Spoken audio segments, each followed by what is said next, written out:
میدان محشر میں میزان عمل کے اندر ترازو میں ان کی یہ پنڈلیاں پہاڑ سے زیادہ وزنی ہوں گی۔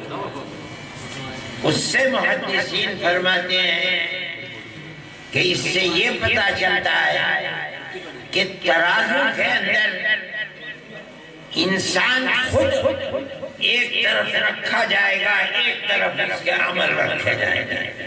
یہ بھی ہو سکتا ہے۔ مفسرین یہ فرماتے ہیں کہ ان میں کوئی تعارض نہیں ہے۔ ابن کثیر فرماتے ہیں کہ اللہ تعالی قیامت کے دن مختلف بے شمار حضرت آدم سے لے کر قیامت تک کے لوگ اس میدان میں جمع ہوں گے، مختلف لوگوں کے ساتھ مختلف عمل اللہ فرمائیں گے۔ ترازو میں کسی کے اعمال کو رکھ کر تول دیا جائے گا، کسی کے کتاب کو رکھ کر تول دیا جائے گا، جس کو قرآن کتاب کہتے ہیں ان لوگوں کی جمع۔ وَوُضِعَ الْكِتَابِ، اس کتاب کو سامنے رکھ دیا جائے گا۔ فَتَرَى الْمُجْرِمِينَ مُشْفِقِينَ مِمَّا فِيهِ وَيَقُولُونَ يَا وَيْلَتَنَا مَا لِهَذَا الْكِتَابِ لَا يُغَادِرُ صَغِيرَةً وَلَا كَبِيرَةً إِلَّا أَحْصَاهَا، اسی کو رکھ کر کے تول دیا جائے گا۔ کوئی ایسا بھی ہوگا انسان کو اس کے اندر رکھ کر کے ایک طرف اس کو دوسری طرف اعمال کو رکھ کر کے، یہ اللہ کی قدرت ہے جو قیامت کے دن جس کے ساتھ جیسا چاہے گا معاملہ فرمائے گا۔ یہ اس ترجمۃ الباب کا مطلب ہے۔ اعتراض کرنے والوں نے اعتراض کیا، اہل سنت والجماعت کی طرف سے جو جواب دیا جاتا ہے وہ میں نے آپ کے سامنے مختصراً رکھا۔ اب اس کے ساتھ ساتھ یہ تو قرآن کا مطلب قرآن نے پیش کیا، لیکن اس مسئلے کو کہ قیامت کے دن تولا جائے گا، اس کے لیے ترازو ہے، وہ انکار کر رہے ہیں معتزلہ اور خوارج۔ قرآن جو فرما رہا ہے اس کی تائید میں حدیث جو بات کہہ رہی ہے، یعنی نبی کریم علیہ السلام جو فرما رہے ہیں اس کو اس حدیث سے مدلل اور مبرہن فرما رہے ہیں۔ وہ حدیث آپ نے پڑھی۔ اس حدیث کا مفہوم یہ ہے کہ دو جملے، دو کلمے جن کو کہا گیا ہے، کلمتان، وہ کیا ہے؟ سبحان اللہ و بحمدہ سبحان اللہ العظیم۔ ان کی تین صفات کو بیان کیا گیا ہے۔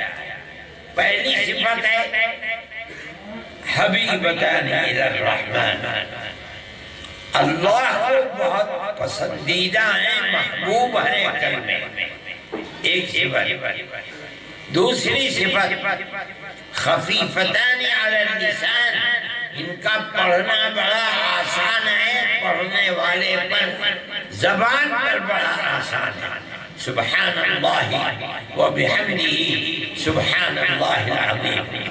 تیسری صفت جس کو اس ترجمۃ الباب سے مناسبت ہے، ثقیلتان فی المیزان، ترازو کے اندر یہ بڑے بھاری ہیں۔ کیا مطلب؟ ایک طرف اس کے بے شمار اعمال معاصی جمع کیے جائیں گے، رکھ دیے جائیں گے، اور دوسری طرف ایک سبحان اللہ و بحمدہ اتنا بھاری ہوگا کہ گناہوں کے انبار اس کے مقابلے کے اندر ہلکے پڑ رہے ہیں۔ جو بات قرآن کہہ رہا تھا اسی بات کو حدیث میں نبی کریم علیہ السلام فرما رہے ہیں۔ بس یہ دو چیزیں تھیں، ایک قرآن اور دوسری طرف حدیث۔ حدیث سے اس بات ہو رہا ہے قرآن کی اس آیت سے جو معنی سمجھے جا رہے ہیں۔ الحاصل بات یہی ہے کہ قیامت کے دن فیصلہ اعمال کے گنتی پر نہیں ہوگا. یہ نہیں ہوگا کہ گنو فرشتوں سے کہا جائے اس کے اعمال صالحہ کتنے ہیں، اعمال غیر صالحہ کتنے ہیں. نہیں، فیصلہ قیامت کے دن ان اعمال کے وزن کے اوپر ہوگا. اور وزن کہاں سے پیدا ہوگا؟ وہ انسان کے اعمال صالحہ کے اندر وزن پیدا ہوگا. جتنا اخلاص و للہیت آدمی کے اندر ہوگی عمل صالح کرتے ہوئے اتنا ہی اس کے اندر وزن ہوگا. آج نہیں محسوس ہو رہا ہے، کل قیامت کے دن ترازو پر رکھ کر تولا جائے گا تو وزن محسوس ہوگا. اور گناہ میں جتنی غفلت اور جانتے ہوئے پھر بھی گناہ کرنا، اللہ کی ناراضگی کی کوئی قیمت دل کے اندر نہ ہونا، اس کی بنیاد کے اوپر اس گناہ میں وزن پیدا ہوگا. اور کل قیامت کے دن وہی عمل اس کے حرمان اور اس کی بربادی کا سبب بنے گا. یہ مفہوم تھا اس روایت کا تو میں نے آپ کے سامنے بیان کیا. بڑی خوشی کی بات ہے مولانا انیس صاحب نے مدرسے کی تاریخ بھی بیان کی. اللہ تعالیٰ اس مدرسے پر ایسے بڑے بڑے لوگ اولیاء اللہ اس مدرسے کے عمل کے اندر شریک رہے ہیں. اللہ اس مدرسے کو ان کی خدمت اور قربت کی بنیاد کے اوپر ترقی عطا فرمائے اور زیادہ سے زیادہ خدمت خلق اور قرآن و حدیث کی قیام اور بقا کے لیے کام کرنے کی مدرسے کو سعادت اور توفیق بھی عطا فرمائے. میں یہ بات کہا کرتا ہوں کہ اصل میں کتاب کو ختم کرنے کا حق اسی شخص کو ہے جس نے سال بھر ایک ایک جملہ کتاب کا طلبہ کو پڑھایا.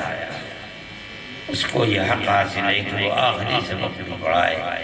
مگر یہ عجیب و غریب چیز چل پڑی ہے، پہلے اساتذہ خود ختم کیا کرتے تھے کتاب کو. حضرت مفتی صاحب رحمۃ اللہ علیہ کو دوسروں کو بلایا تھوڑی کرتے، وہ خود سبق کو ختم کیا کرتے تھے. میں نے دیوبند میں دیکھا ہے، آج تک وہاں یہی ہے. حضرت مدنی رحمۃ اللہ علیہ خود ختم، مولانا فخر الدین صاحب خود ختم کیا کرتے تھے. آج تک وہی سلسلہ چل رہا ہے. یہ عجیب و غریب طریقہ چل پڑا ہے، سال بھر پڑھایا جائے. جس طرح مرغی اپنے بچے کی چونچ میں ڈالتی ہے دانا، اسی طرح استاد طالب علم کے دل و دماغ میں اس علم کو پہنچانے کی کوشش کرتا ہے. مگر جس دن ختم ہو تو کسی دوسرے کو بلاؤ. یہ بات صحیح نہیں ہے، ایسا نہ ہونا چاہیے. خود پڑھیں، لیکن نہیں ہوا. یہ کیا گیا. میں نے اس بنیاد کے اوپر یا آخری حدیث کا مطلب جو ہو سکا میں نے اس کے مطلب کو بیان کیا. اللہ تعالیٰ طلبہ کو علم میں برکت عطا فرمائے اور اس علم کے مطابق جو انہوں نے پڑھا ہے قیامت کے دن اللہ تعالیٰ دنیا میں عمل کرنے کی توفیق عطا فرمائے تاکہ قیامت کے دن یہ علم وزنی ہو جائے. عبداللہ ابن مسعود رضی اللہ تعالیٰ عنہ فرماتے ہیں کہ کسی آدمی کا قدم اللہ کے سامنے سے آگے بڑھ نہیں سکتا.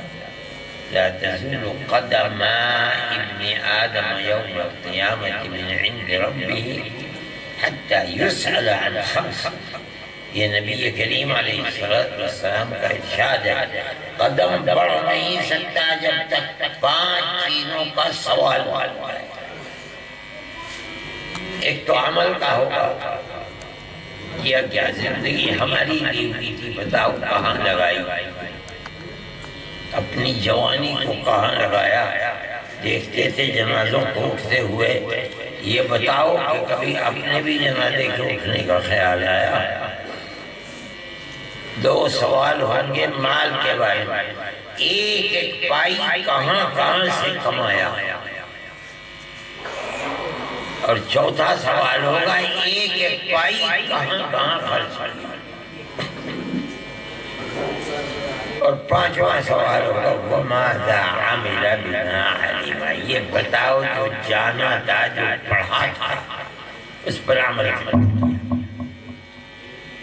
اس لیے جو مقصد ہے، مقصد عمل ہے، طلب عزیز کو اسے سمجھنا چاہیے، اور جو پڑھا ہے اس کے اوپر عمل کرنے کی کوشش کرنی چاہیے۔ اسی پر قیامت کے دن فیصلہ ہوگا اور اسی کو تولا جائے گا۔ میں نے حدیث کو پڑھا ہے، خدا نے مجھے توفیق دی ہے، اور حضرت مولانا فخر الدین صاحب رحمۃ اللہ علیہ، اللہ کی طرف سے ان کو بہت بڑا علم دیا گیا تھا۔